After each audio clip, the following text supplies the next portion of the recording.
Muy buenos días, queridos hermanos. Sea la gracia y la bendición de nuestro Señor Jesucristo en sus vidas.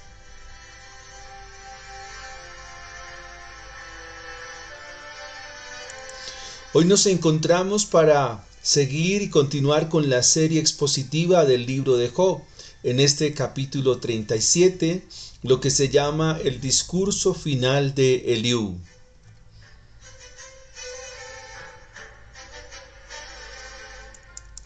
Lo que Eliú nos va a presentar en este capítulo 37 es algo extraordinario, es algo magistral. Y quisiera, mis hermanos, a manera de introducción, describir esta obra magistral de Eliú y hacer la comparación con las obras o las piezas musicales clásicas. Dentro de esas obras musicales clásicas hay algo que se llama la obertura. ¿Y qué es la obertura? La obertura es una composición instrumental concebida que hace las veces de introducción a una obra musical larga, pero que esta obra tiene un contenido magistral. La obertura, por lo general, es la introducción a una ópera o a una pieza musical clásica, como dije antes, hecha y construida de forma magistral. En la música clásica tenemos muchas oberturas famosas, oberturas como las de Mozart, oberturas como las de Richard Wagner, oberturas como las de Tchaikovsky, oberturas como las de Chopin, Beethoven. Son obras que nos muestran cuán magistrales son. En este capítulo 37, Eliú nos muestra una obertura a la pieza del capítulo 38. Así que este capítulo 37 es una obertura. Y Eliú nos da el preámbulo, nos hace la introducción a esa obra magistral del capítulo 38. Así que el título de nuestro sermón en esta mañana es La obertura de Eliú. ¿Qué contiene la obertura de Eliú? La obertura de Eliú nos muestra, nos referencia a aquel que es perfecto en sabiduría, a aquel que es perfecto en obras maravillosas. Así que, mis hermanos, en primer lugar, vamos a estar considerando el estruendo de su voz majestuosa. En esta obertura, la obertura de Eliú, Eliú nos muestra en primer lugar el estruendo de su voz majestuosa. Vayamos entonces al versículo 1. Por eso también se estremece mi corazón y salta de su lugar. Oíd atentamente el estrépito de su voz, o el estruendo de su voz, y el sonido que sale de su boca. Queridos hermanos, hay dos maneras como Dios se da a conocer. Hay dos maneras como Dios se ha revelado. La primera manera, la primera forma, es lo que llamamos la revelación general. Es decir, que Dios se da a conocer por la naturaleza. En la carta a los Romanos, en el capítulo 1, Pablo nos dice, porque las cosas invisibles de Él, su eterno poder y deidad, se hacen claramente visibles. Es decir, la naturaleza es una rúbrica de lo que Dios ha hecho. El Salmo 19, versículo 1 nos dice, que los cielos cuentan la gloria de Dios y el firmamento anuncia la obra de sus manos. Esa es una manera, una forma como Dios se ha dado a conocer. A los teólogos les gusta utilizar términos para referirse a esta manera como Dios se ha dado a conocer. Y esta manera, según los teólogos, es la teleología, la manera como Dios se da a conocer por los hechos y acciones de la naturaleza. La segunda manera como Dios se da a conocer es por medio de la revelación especial. Ahora, la pregunta clave es ¿en cuál de ellas vamos a ver el esplendor y la gloria de Dios? ¿Con cuál de ellas? ¿Con la revelación general o con la revelación especial? Así que dentro del estruendo de su voz majestuosa, dentro de este estruendo de su voz maravillosa, Eliú nos dice en el versículo 3, debajo de todos los cielos lo dirige, y su luz hasta los fines de la tierra. Después de ella brama el sonido, truena él con voz majestuosa, y aunque sea oída su voz, no los detiene. Lo que Eliú nos menciona en estos versos es que la acción de la voz de Dios se refleja en los diferentes fenómenos de la naturaleza. Todos hemos visto cómo surgen los rayos cuando se dan las descargas eléctricas. A la luz de la física se le llaman las descargas eléctricas, lo que tiene que ver con los eventos eléctricos y eventos electromagnéticos. Se dice que una descarga eléctrica puede llegar a contener hasta unos 10.000 millones de voltios. Eso sería lo suficiente para iluminar toda la Tierra durante unos 500 años. Así que Eliú nos dice que debajo de todos los cielos y su luz hasta los fines de la tierra, Dios muestra su grandeza por medio de estos eventos de la naturaleza. Todos en algún momento hemos identificado este fenómeno electromagnético, de que alumbra el rayo, se ve el rayo incandescente que ilumina el horizonte. Posterior viene el sonido de ese trueno. Y Eliú nos dice, todo esto describe la voz de Dios.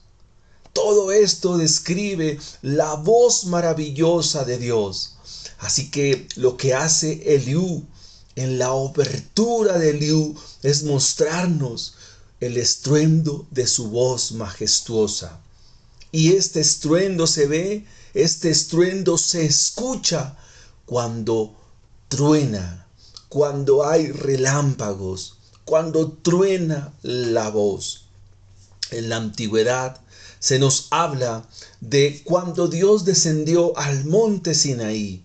Y se nos dice en este episodio, allí en Éxodo 19, que nuestro buen Dios descendió. El monte humeaba, que habían relámpagos y que Dios tronaba ante su pueblo. Su pueblo oía y Dios tronaba. Y el pueblo sentía temor y le decían, Moisés, habla tú y nosotros oiremos. Nosotros no queremos hablar. Así que lo que está haciendo Eliú es de una manera muy evidente, recordándonos el estruendo de su voz majestuosa.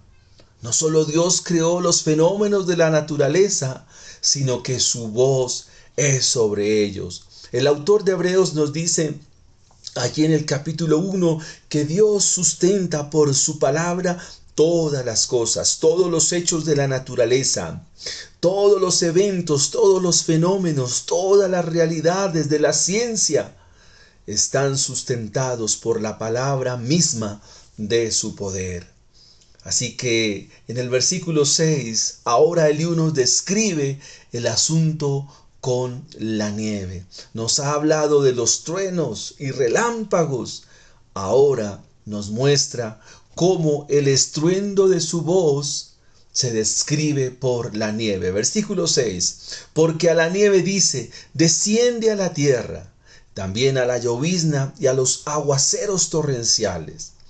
Así se hace como todo se evidencia dentro del marco de la grandeza de nuestro Dios. Dios ha creado todas las cosas.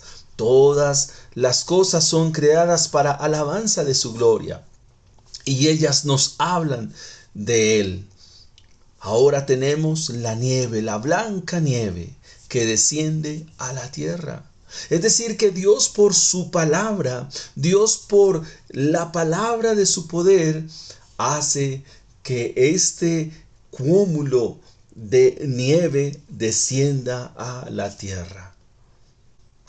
Para que los hombres todos reconozcan su obra, Él hace que la nieve descienda. No se desciende de manera fortuita o por un azar o por un evento aleatorio. No, sino que eso debidamente está concebido en la sabiduría de Dios. Por eso a este punto le hemos llamado el estruendo de su voz majestuosa. Versículo 8. Las bestias entran en su escondrijo y están en sus moradas. Yo recuerdo que en el campo donde tuve la oportunidad de vivir, las gallinas ya sabían a qué hora hay que acostarse. Normalmente encontramos las gallinas durmiendo o subiendo al gallinero sobre las 6 de la tarde. Vemos a las bestias del campo sobre cierta hora ya ir a sus guaridas, ir a sus moradas. Pregunta, ¿quién puso esta sabiduría en los animales, las bestias del campo y los animales domésticos? Pues es Dios, porque ese es el estruendo de su voz majestuosa. Su voz majestuosa descrita en la sabiduría, y esa sabiduría se refleja en las bestias que saben a qué horas hay que ir a dormir.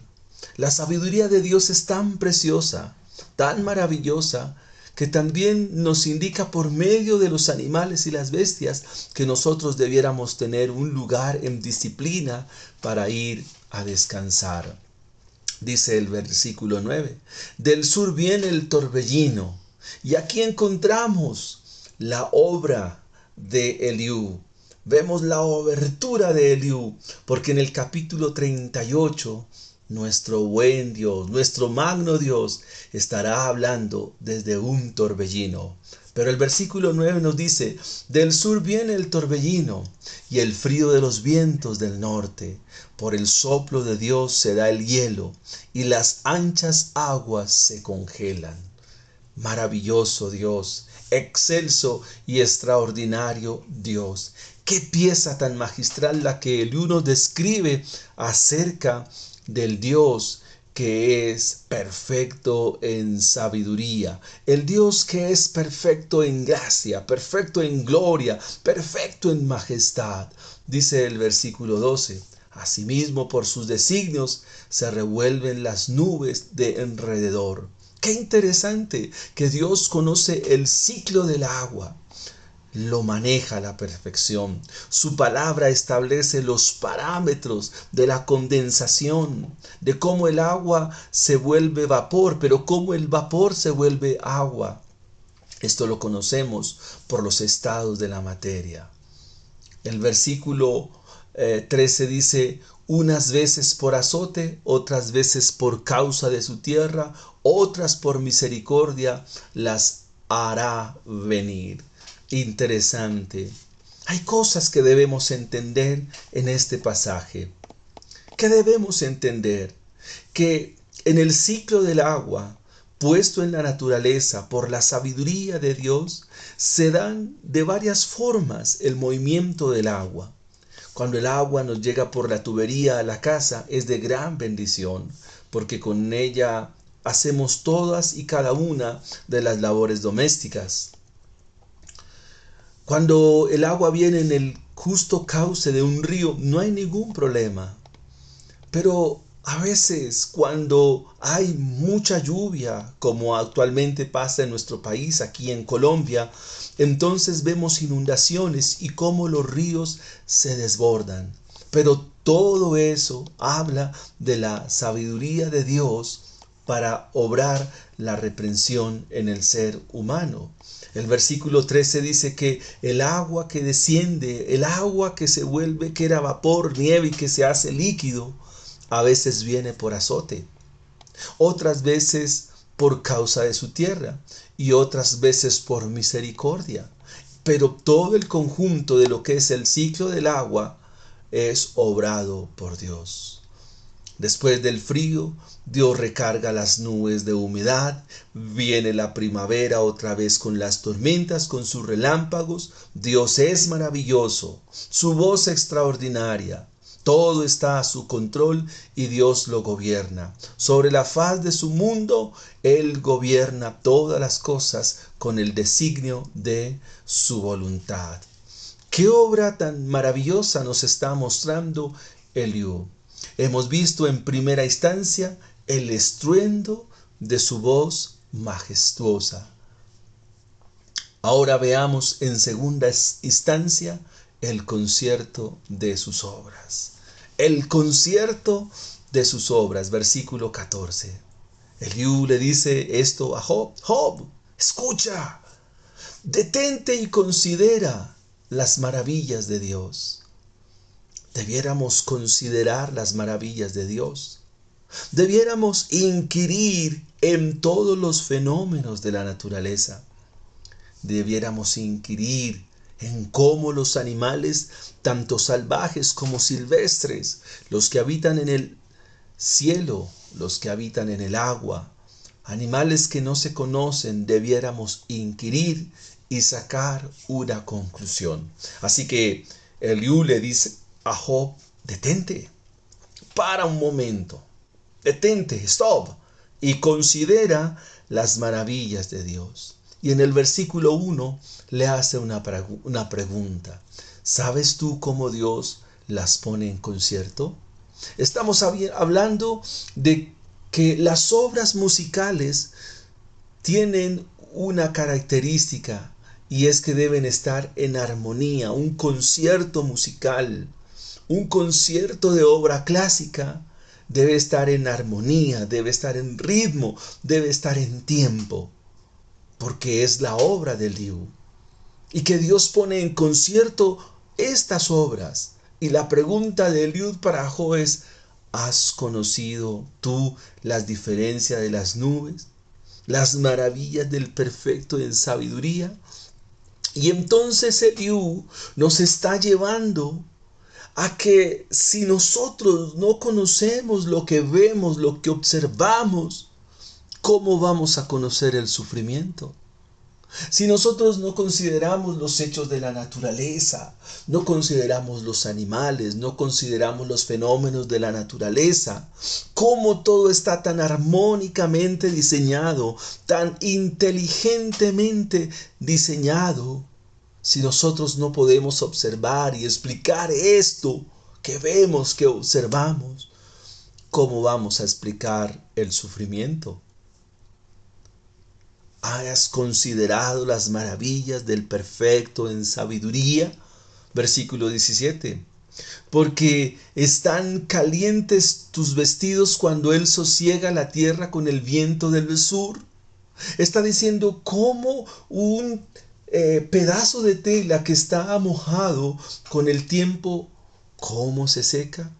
Bueno, a la luz de la ciencia moderna ya sabemos que el viento y el calor obran un proceso de secado, que es el proceso que hacen muchas lavadoras cuando ponemos la lavadora en el ciclo del secado. Pero para aquel tiempo, para el tiempo de Job, la pregunta es un interrogante y se torna un misterio. ¿Por qué están calientes tus vestidos cuando Él sosiega la tierra con el viento del sur? O sea, ¿cómo es que se seca la ropa? Dame una explicación, Job. ¿Extendiste tú con Él los cielos, firmes como un espejo fundido? Muéstranos qué le hemos de decir, porque nosotros no podemos ordenar las ideas a causa de las tinieblas. Y yo quisiera que dentro de esta pieza musical, que es la obertura del Liud, pudiéramos considerar esta línea. El por qué es aquí una respuesta. Porque nosotros no podemos ordenar ideas a causa de las tinieblas. Nuestra mente es finita. Nuestra mente es de 2 vatios comparada con la mente de Dios, que es infinita en sabiduría. Y quiero traer a este momento las palabras de un gran teólogo. Y esas palabras tienen que ver con una frase que él indica a todos aquellos detractores de la creación y aquellos detractores de la obra creadora de Dios. Y él dice lo siguiente: el hecho de que un individuo sobre la faz de la tierra no pueda entender los misterios que rigen el universo, no pueda describir y descubrir las leyes que rigen el universo, ese hecho no le da el derecho de decir que Dios no existe. La Biblia dice que el hombre está envanecido en sus razonamientos, que su corazón y su mente están entenebrecidas y que por eso no puede comprender y que profesando ser sabio se hace necio. El concierto de sus obras no lo podemos entender, no lo podemos vislumbrar, porque nosotros tenemos oscurecida nuestra mente, nuestra inteligencia, nuestro raciocinio aún está en oscura. Se requiere que nuestro raciocinio, nuestra mente, nuestra manera de pensar sea transformada por el poder del Evangelio. Versículo 20. ¿Será preciso contarle cuando yo hablare? Por más que el hombre razone, quedará como abismado. Hay algo en la genética, específicamente en la célula, que se llama la cadena de ADN. Con esa cadena de ADN se puede ir y volver a la luna. Es decir, que esa cadena de ADN se puede desenrollar y con ella podemos ir y volver hasta la luna. ¿Quién puede entender esto? Ante ello nos quedamos perplejos, atónitos. Eliú nos dice, ante ello nos quedamos abismados, nos quedamos abrumados, nos quedamos henchidos de ver la grandeza de nuestro Dios. En nuestros días hay un gran telescopio, un telescopio que contempla las estrellas y las galaxias más lejanas. ¿Quién puede entender el misterio de ello? El salmista dice, cuando veo tus cielos, la luna y las estrellas, obra de tus dedos, digo, ¿qué es el hombre? Para que tengas de él memoria y para que el Hijo del Hombre le visite. ¿Quién es el hombre?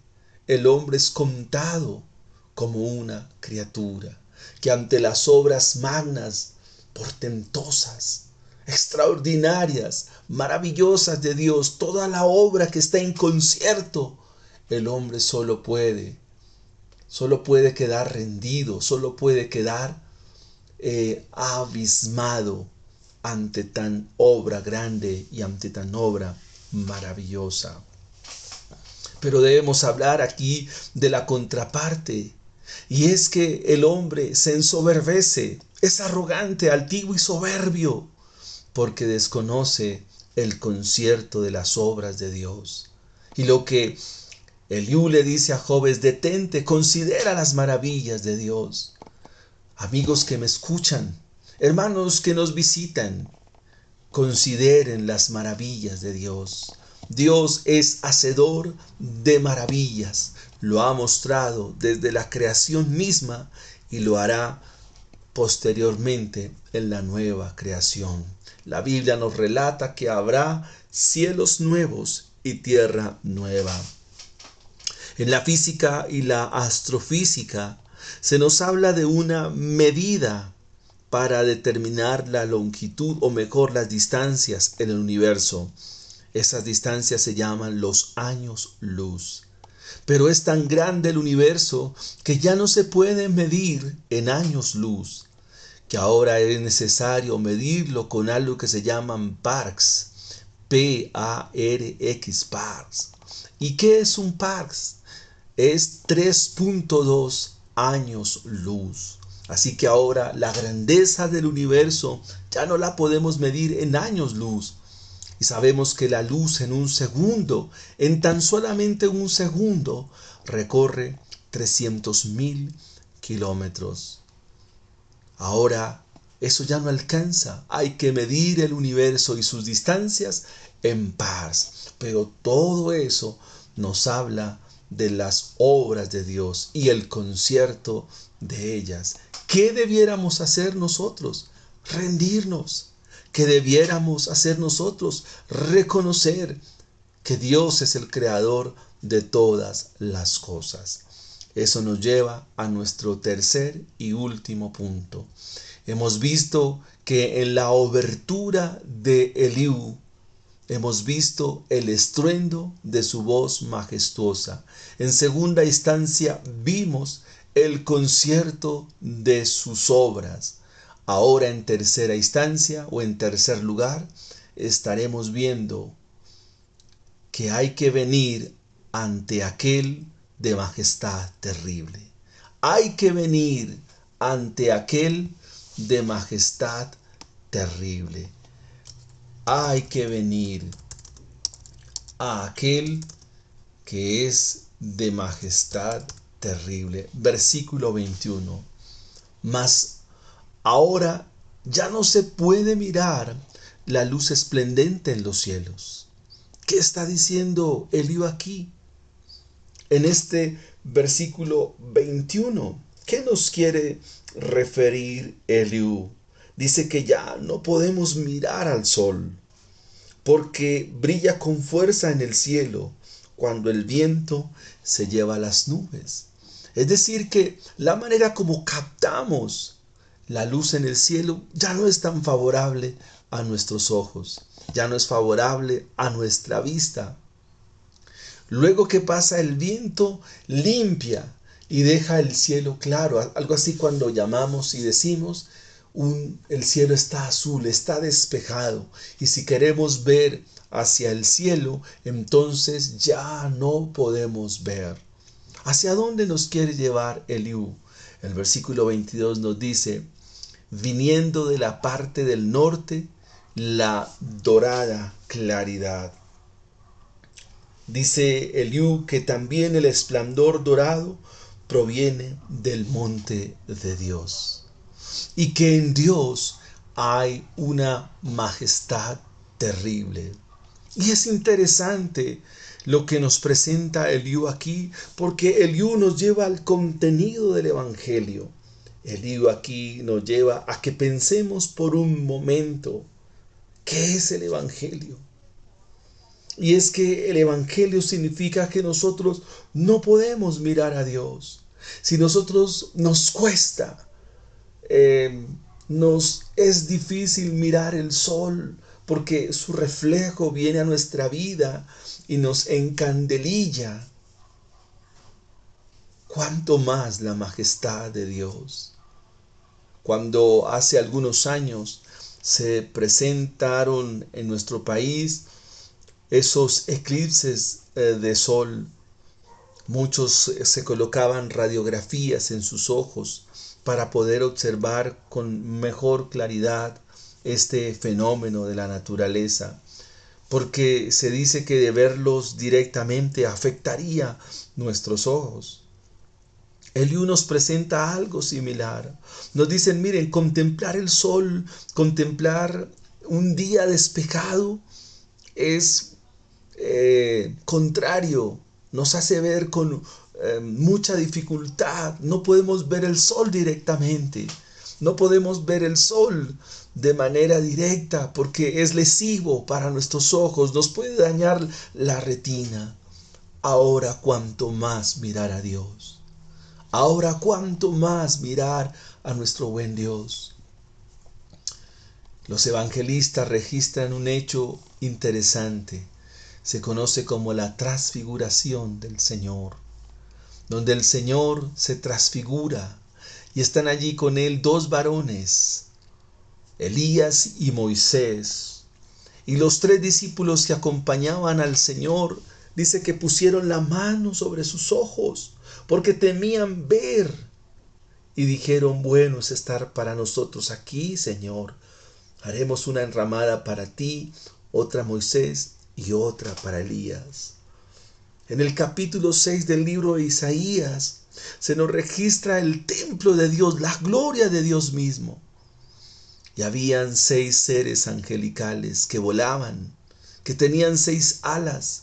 Con 2 volaban, con 2 cubrían sus pies y con 2 cubrían sus ojos, porque no podían ver a Dios, ni su santidad.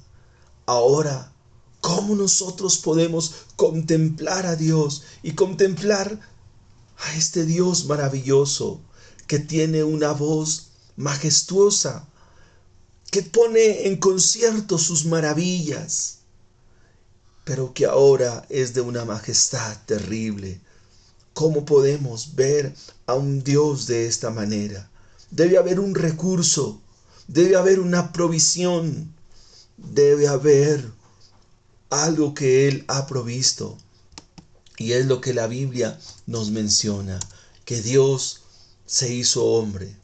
Este Dios que es poderoso en palabra, este Dios que pone en concierto las maravillas, este Dios también es de majestad terrible. Un ejemplo que podemos ver nosotros es lo que llamamos el espectro electromagnético. ¿Cuántos de mis hermanos han visto el arco iris? Eso es lo que llamamos una parte del espectro electromagnético. Lo que hace el arco iris con sus diversos colores es mostrarnos las longitudes de onda. Esa luz visible que viaja en el aire, una vez que llueve, quedan gotas de agua en la atmósfera, en el aire, y esas gotas actúan como prismas. Y los prismas tienen la facultad de descomponer la luz blanca o la luz visible, descomponerla en los colores. A esto es que llamamos el arco iris. Pero el arco iris en la Biblia también nos describe la misericordia de Dios. El libro de Apocalipsis nos dice que el trono de Dios está envuelto por un gran arco iris. Pero ese arco iris, de manera ilustrativa, nos muestra que si vemos la luz visible no pasa nada a nuestros ojos. La luz visible, el espectro electromagnético, va desde el infrarrojo hasta el ultravioleta. Cuando nuestra vista contempla más allá del ultravioleta, nuestra vista sufre problemas, podemos quedar ciegos. Si miramos por debajo del infrarrojo, exactamente lo mismo. ¿Por qué he traído entonces a colación esta ilustración del espectro electromagnético, lo que es el arco iris? Porque nosotros podemos ver a Cristo Jesús en la Biblia y contemplarlo de una manera. Él es Cordero, pero un día lo encontraremos como león. Hay cosas que de Él vemos y no nos son lesivas. Cuando Él vino en carne a este mundo, muchos pudieron palparlo, dice Juan, tocarlo, oírlo, y no sucedía nada, excepto venir a Él en arrepentimiento y fe y entregar la vida al Señor Jesús. Pero un día vendrá de los cielos. Y entonces cuando le miremos, para los que no creen, para los que no viven conforme al Evangelio, ese día será lesivo, ese día será de gran tormento, ese día no querrán mirarlo, porque este Dios maravilloso también es de majestad terrible. Él es el Todopoderoso, el cual no alcanzamos, dice el versículo 23. Grande en poder, en juicio y en multitud de justicia no afligirá. ¿Qué es lo que nos dice este Dios en la mañana de hoy a los pecadores? Este Dios nos dice en la mañana de hoy que debemos venir en temor ante Él. Hay que venir en temor a aquel de majestad terrible.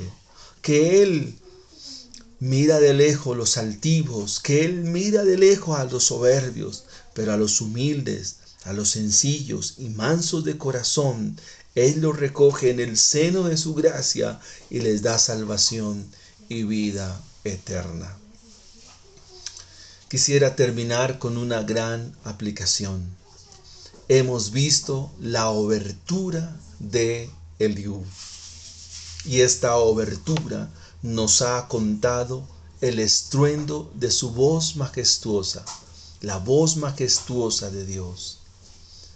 Esta obertura de Eliú nos ha mostrado el concierto de las obras de Dios de forma maravillosa. Pero la obertura de Eliú nos ha mostrado que hay que venir ante aquel de majestad terrible. Interesante cómo Dios llama a los pecadores a que no le contemplen en aquel día, sino que a partir de este momento le puedan contemplar. A partir de estos instantes le puedan contemplar. Cuando vamos a los velorios y los sepelios, se describe un estribillo ante aquel féretro y es: dale, Señor, el descanso eterno, brilla para ella la luz perpetua. Hemos dicho que aquel de majestad terrible un día tendrá una luz. Pero si ahora vienes en arrepentimiento y fe, la luz perpetua del Evangelio comenzará a brillar en tu vida. La luz perpetua del Evangelio comenzará a brillar en tu corazón. Es necesario que vengas en este momento en arrepentimiento y fe a los pies de Cristo Jesús. De lo contrario, un día te enfrentarás a su majestad terrible. Oremos al Señor. Padre, te damos gracias, Señor, en esta mañana, en esta buena hora. Te rogamos, Señor, y te suplicamos que nos alcances en gracia, en bondad y misericordia. Eliú nos ha mostrado una obra maravillosa, una obertura maravillosa, una obertura que tiene que ver con lo que veremos en el próximo capítulo 38. Por ahora, Señor, por medio de estas palabras, permítenos ir a ti, ir a la cruz del Calvario, reconocer que somos pecadores y que necesitamos de ti. Ayúdanos, por favor, a vivir para ti y a creer siempre a tu glorioso Evangelio. Te rogamos y te suplicamos que nos guíes y nos acompañes en el resto del día. Por los méritos de Cristo Jesús, en quien hemos orado, te damos gloria a tu santo nombre. Amén y amén.